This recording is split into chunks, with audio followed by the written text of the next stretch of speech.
1993년 대한민국 100대 스타 투표에서 굉장한 일이 벌어집니다.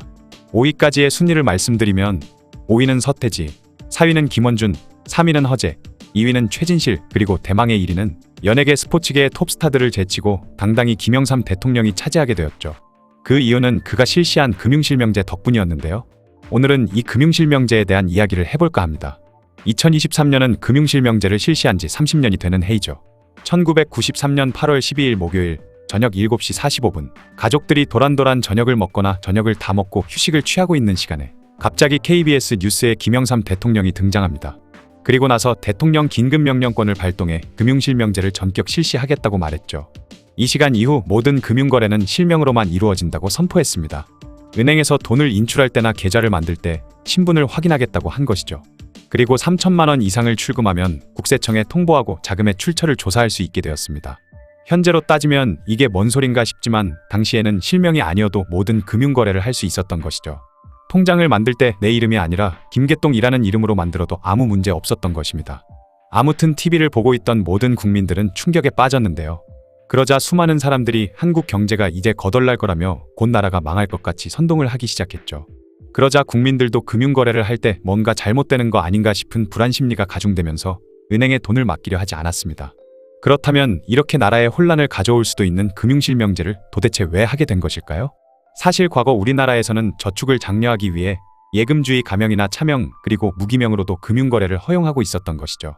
그런데 문제는 저축도 늘어나긴 했지만 그만큼 범죄도 늘어나기 시작하면서 온갖 부패와 비리의 온상이 되어버린 것입니다.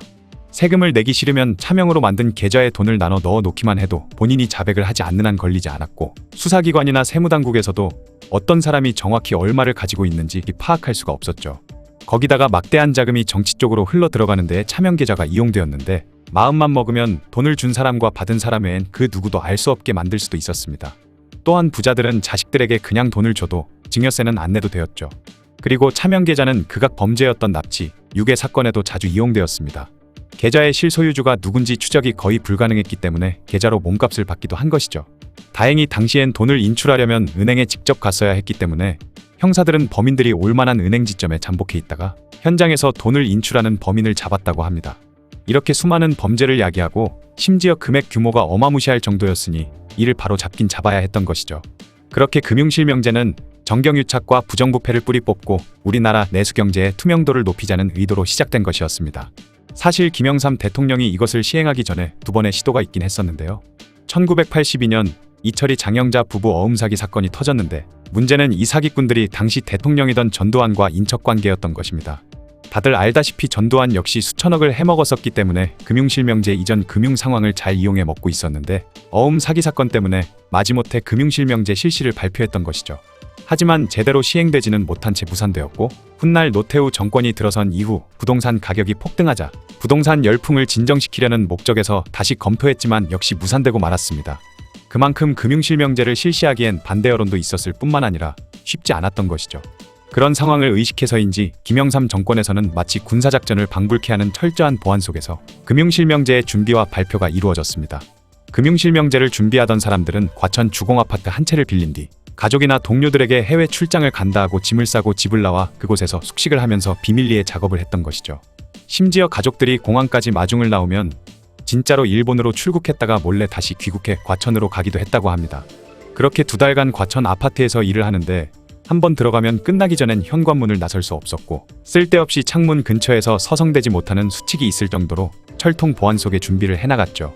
얼마나 철저히 보안 유지가 되었었냐면 당시 국무총리이던 황인성도 금융실명제를 추진한다더라 정도만 알았지 전혀 세부 내용이나 일이 벌어지고 있는지는 몰랐고 당시 박재윤 경제수석은 전혀 알지 못했다고 합니다.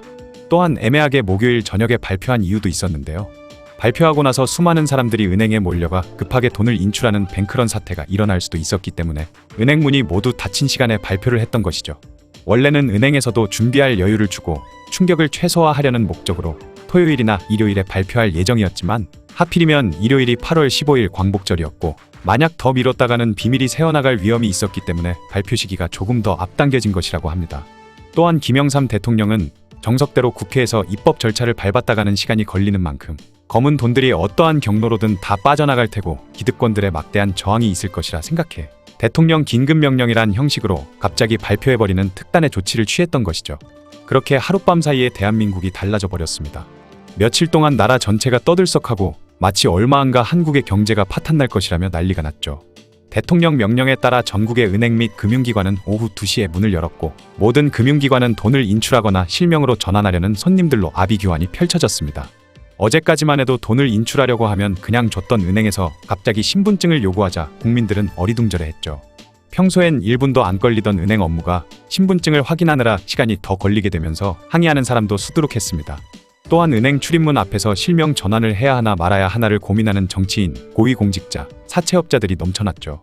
그리고 불안 심리 때문에 은행에 돈을 맡기지 않으려는 사람도 많았습니다. 또한 자신의 명의를 남한테 빌려줬던 사람이 돈을 인출해버리는 사건이 있었지만 그 돈의 실제 주인은 그 돈이 내 것이라고 증명할 길이 없어서 무죄 판결을 받기도 했죠. 뿐만 아니라 금융실명제의 충격으로 투자 심리가 얼어붙어 약 1000여 개의 종목이 하한가를 쳐버렸으며 사채도 쉽게 이용할 수 없게 되자 사채 시장 역시 막대한 손해를 입게 되었습니다. 그 외에도 아무도 모르게 숨기고 있었지만 대기업의 사업주와 그 가족들이 가지고 있던 차명 주식을 처리하는 문제 때문에 기업들도 난리가 났고 기업들이 몰래 굴리고 있던 검은 돈을 해결하기 위해서도 골머리를 썩혀야 했죠. 하지만 나라가 망할 것 같던 혼란은 생각보다 빠르게 수습되기 시작했는데요. 사람들은 툴툴대면서도 빨리 적응해 나갔고 고작 이틀 만에 혼란은 사그라들기 시작했습니다. 그리고 실명 전환 기간이 끝나기도 전에 이미 가명 계좌 95%가 실명으로 바꿔 놓았다고 하죠. 금융실명제 도입 이후 각종 불법 거래나 나쁜 관행들이 줄어들기 시작했고 세금 환수율도 올라갔습니다. 또한 아예 없앨 수 없었던 정치자금 비리도 많이 줄어들었는데 금액 규모 면에서도 확실히 많이 작아졌죠. 거기다가 은행들에서도 여러 금융상품을 내놓으며 경쟁하기 시작하면서 국민들은 더 좋은 금융상품을 접하게 되었습니다. 또한 금융거래가 투명해지면서 거래가 활성화되었고 그만큼 금융산업 자체가 발전할 수 있는 원동력이 된 것이죠. 현재 금융거래를 하려면 신분 확인이 필수인데요. 아직까지 금융실명제가 없었다면 왠지 더 끔찍한 금융범죄들이 만연했을 것 같긴 하네요. 여담으로 김영삼 대통령을 싫어하는 사람들도 대체적으로 금융실명제 시행은 잘했다고 인정한다고 합니다.